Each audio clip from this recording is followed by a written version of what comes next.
Halo penonton Cokro TV, balik lagi sama gue, Gracia, rekan gue, Cindy Florensin, kembali lagi di program Kupas Berita. Seperti biasa, acara Kupas Berita ini ngebahas berita-berita yang lagi heboh nih. Kita bakal pilih berita yang menarik dan kita bahas bareng-bareng. Kalian juga bisa nimbrung di komentar di bawah ya. Oke, Gra, kita masuk ke berita pertama nih. Jadi kemarin tuh ramai banget soal Muhammad Rizik Syihab nih yang infonya mau pergi umroh tapi kayak nggak diizinin gitu. Nah, terus dia ngegugat lah ke PT UN kan. Nah, sekarang out of nowhere dia nih kayak nyabut gugatan gitu terhadap Badan Pemasyarakatan atau Bapas kelas 1 Jakarta Pusat soal larangan umroh tadi gitu loh. Nah, anggota tim advokasi nih, Habib Rizik Syihab, Aziz Yanuar nih bilang kalau Bapas kayak udah ngelakuin tugasnya gitu secara profesional dan objektif. Ini gimana nih menurut lu? Waduh, ya iyalah nggak dibolehin. Ntar yang ada mabur 3 tahun gitu kan.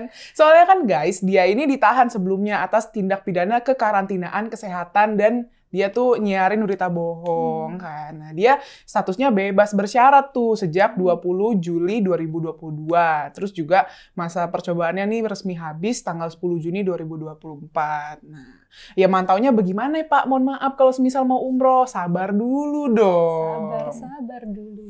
Nah ya kan, Gra. Sebelumnya nih kan Bapas kelas 1 Jakpus nih kayak ngelayangin surat larangan umroh gitu kan ke Rizik ya 2 atau 3 bulan lalu lah. Nah terus gegara surat ini dia ngegugat Bapas kelas 1 Jakpus ke Pengadilan Tata Usaha Negara atau PTUN 3 Agustus kemarin tuh.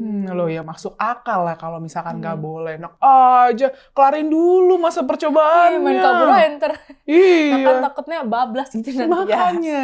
By the way nih, selain masa bebas bersyaratnya tadi tuh dia itu belum kelar, masalahnya ada katanya beberapa syarat nih yang belum bisa dipenuhi gitu buat pergi umroh. Misalnya harus ada kayak surat keterangan gitu dari Direktur Jenderal Imigrasi dan surat rekomendasi izin ke luar negeri dari Kejaksaan Negeri setempat. Nah, si Rizik ini masalahnya belum ngantongin suratnya, jadi ya nggak bisa lah pergi gitu aja gitu. Iya, tapi kan gugatannya udah dicabut ya Beb. Ya cuma katanya pihak Rizik nih mau ngajuin lagi permohonan rekomendasi izin nih buat bisa ibadah umroh ke Mekah gitu. Ya kan sebelumnya ditolak nih sama Bapas gitu. Nah ini mau ngajuin ke pihak Kejaksaan Negeri Jakarta Pusat lagi. Ya, katanya sih kalau semisal sampai ditolak lagi pihak Rizik bakal ngambil jalur yang semestinya. Ya entah jalur darat, laut, apa udara gitu. Jadi avatar.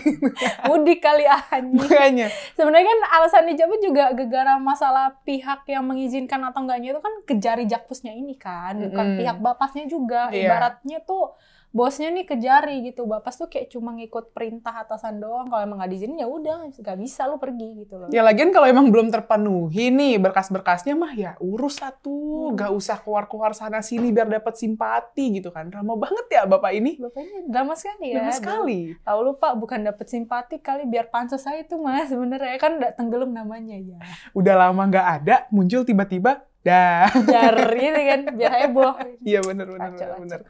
Aduh, kacau. Oh, kita masuk ke berita selanjutnya nih, Sin. Ini kayaknya lanjutan dari perbincangan kita minggu lalu ya, guys. Nah, ini Rocky Gerung kan dengan ucapan si bajingan tololnya ini tuh jadi sorotan nih, masih rame nih sampai sekarang ya. Tapi infonya nih Rocky Gerung ini ya ngakunya nggak punya dendam sama Pak Presiden kita, Pak Jokowi gitu. Terus katanya sih ya berteman sama anaknya.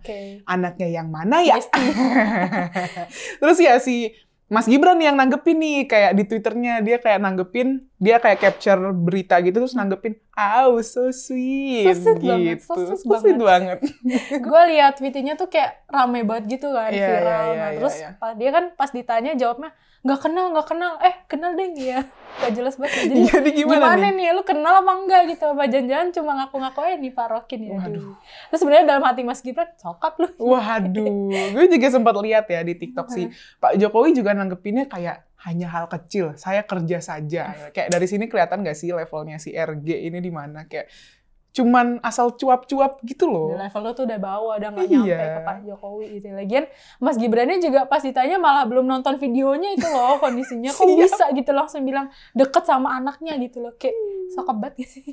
Tapi dia minta maaf gak sih, Gra? Minta maaf gak sih guys? Coba dong komen di bawah. Tak ternotis ya, nggak di-notice di videonya, belum dilihat. Ya sebenarnya ya sah-sah aja sih mengkritik, tapi juga ya dijaga gitu loh kata-katanya gitu. Terus juga harus tahu juga resikonya. Pasti banyak yang sakit hati kan kalau kata-katanya kasar gitu.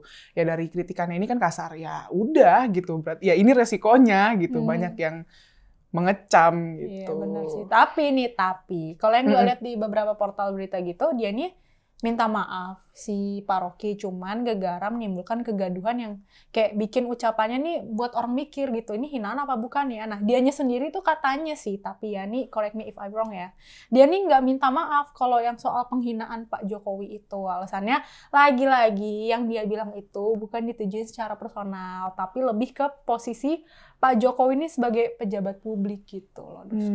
Berarti nggak minta maaf ke Pak Jokowinya juga ya. Tetap aja lah, ini kan namanya demokrasi yang kebablasan gitu katanya lah ya.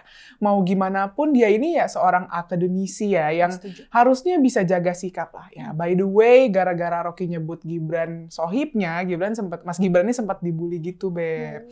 Dan akhirnya ya Rocky juga minta maaf akibat sudah nyeret-nyeret namanya Mas Gibran. Kasihan nama Mas Gibran nggak tahu apa-apa malah ikut ini, cuma kacau. Cuma katanya sidang Pak Rocky nih tetap berjalan nih, Beb. Masalahnya kan udah ada 13 laporan cuy yang masuk, udah banyak gitu, belum 2 dari pengaduan masyarakat gitu. Nah, sidangnya kan atas penyebaran berita hoax ya. Nah, sidang perdananya nih katanya bakal digelar 22 Agustus nanti. Nah, ini juga udah dikonfirmasi langsung sama pejabat Humas Pengadilan Negeri Jakarta Selatan, Pak Juyanto. Jadi kayak tetap bakal ada sidangnya nih. Makin panas ya. Panas ya. Kita lihat aja nih apa yang bakal terjadi di tanggal 22 Agustus ya. Kira-kira apa aja keputusannya. Jarang kan nih gitu kan. Check it out. Well, mungkin Pak D. Jokowi ini kan tipenya kalau dihina ya senyum-senyum bersahaja aja gitu ya, legowo. Tapi sebenarnya kita kan nggak tahu ya. Dalam hati sakit juga lah, gila dikatain kayak begitu. Nah yang gerak nih langsung para pasukan pembela Pak D kan. Dan pastinya masyarakat yang cinta banget gitu sama Pak Jokowi langsung satset-satset gitu. Mantap sih. Intinya ya kalau mau kritik bahasanya dijaga ya. Siapapun, akademisi kayak pejabat kayak masyarakat kayak biar nggak kejadian lagi gitu kayak gini-gini gitu loh. Giliran digertak baru minta maaf. Gimana lu? Udah ya. Minta maaf, kita minta maaf, klarifikasi gitu. Iya, kita sisi-sisi kejadian kemarin gitu. Kan ngomongnya sambil nangis, jadi bukan klarifikasi. Air mata buaya. Tapi nggak ada air matanya. Oke, fine. Oke, Sin, sekarang kita masuk ke bagian bacain komentar para penonton Coklat TV ya. Nah, komentar pertama dari Arif Soe 441 di video opini terkini yang judulnya Rocky ciut nyalinya, dia minta maaf dan bawa nama anak Jokowi. Komentarnya gini nih, atas nama demokrasi dan kebebasan berpendapat, jangan kaget kalau suatu saat ada murid yang kritik kepada gurunya dengan kata-kata bajingan tolol. Aduh, mampus sih. Sumpah, kalau kayak gitu mampus sih. Jadi rusak moral pelajar gitu kan. Kalau kata-kata aja nggak bisa dijaga ke gurunya gitu kan. Guru itu kan pengganti orang tua ya. Ibarat ya mendidik kita lah di sekolah gitu. Masa dikasih kata-kata kasar gitu. Tapi bener juga ya kan sekarang kan semuanya nyebar di media sosial. Ntar takutnya pelajar-pelajar kayak malah mikirnya, wah ini tuh mengkritik gitu. Gak apa-apa, ini kan kebebasan berekspresi, tapi malah kebablasan. Nah itu. Takut ditiru gitu. Ngeri banget. Takutnya pendidikan moral kita nih semakin menipis gitu. Iya. Sekarang aja akhlak-les banyak kan. Akhlak banyak. Itu. Dikasih video kayak begitu. Iya. Udah. Ditiru. Lanjut, Sin. Oke, gerak komentar selanjutnya nih dari @maria_kristiani855 di video Fatwa Guntur Romli yang judulnya Prabowo memang rendah hati. Kalau komentarnya gini nih, waspada Prabowo Subianto menggunakan segala cara untuk menang Pilpres. Cara Donald Trump mungkin juga akan digunakan saat melawan Ganjar Pranowo. God bless Indonesia. Aduh, ngeri ya bos, cara-cara kayak begini. Intinya mah jangan sampai ya ada capres yang pakai cara kotor deh ya buat kampanye pemenangan Pilpres tuh, sumpah udah citra dia udah buruk banget gitu loh. Yang bersih-bersih aja lah gitu loh. Toh rakyat juga tahu kok mana pemimpin yang terbaik yang emang ngabdiin hidupnya buat rakyat. Jadi nggak usah sok pakai cara-cara nggak pantas kotor gitu loh. Jangan memecah belah lah ibaratnya. Setuju, jangan memecah belah. Oke. Lanjut, Beb. Oke, komentar selanjutnya dari Iwan Handoko 4513 di video kupas berita yang judulnya Rocky Gerung hina Jokowi bajingan tolol, ngeritik kok dungu. Komentarnya gini nih, kalau orang yang pintar dia bisa mengkritik dengan berdasarkan data dan fakta, bukan cuma asumsi lalu bisa memberikan solusinya. Kalau cuma dengan mengata-ngatai ujaran kebencian dan provokasi sih semua orang juga pasti bisa. Iya bener sih. Iya bener banget. Ya kalau ngekritik cuma berdasarkan asumsi ya gimana? Ya, satu lagi nih, ngekritik boleh-boleh aja tapi juga harus ada isinya. Kata-katanya juga harus dijaga lah cuy. Emang nggak bisa kayak gitu ya nggak sih, Beb? Ya karena kalau lu nggak ada isinya cuman berdasarkan asumsi orang ya jatuhnya fitnah nggak sih? Kayak nggak bermanfaat gitu loh. Jangan fitness lah. Anjay. Lanjut. Oke, komentar selanjutnya nih dari @berkata benar di seruput kopi yang judulnya Sinyal Jokowi ke Ganjar jelas banget. Komentarnya gini nih. Saya setuju dengan spirit perbincangan Bung Yusron dan Sisno. Kita tetap dukung Ganjar dan saya yakin Gibran akan menolak rayuan atau jebakan Batman untuk cawapreskan dirinya. Perlu waspadai persiapan kudeta ala kuda Troya. PDIP perlu mawas diri. Rangkul sebanyak mungkin kawan agar dapat menang Pilpres, Pileg, dan Pilkada 2024. Selamat berjuang, jangan terlena. Mantap. Setuju banget. Mungkin Pak Gibran di tahap Pilgub dulu kali ya. Iya. Biar bisa jadi betul loncatan juga nih. Kalau Pak Ganjar kan kayak udah mateng gitu nggak sih? Jadi gas aja gitu loh. Gas. Intinya mah selamat berjuang di jalan kalian masing-masing. Anjay. Pokoknya jadilah pemimpin yang cinta rakyat tuh nomor 1. Betul. Mantap.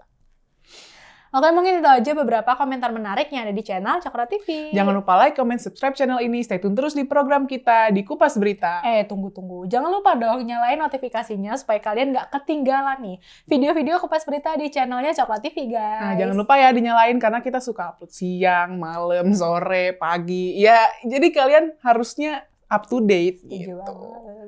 Bye-bye, guys. Bye-bye.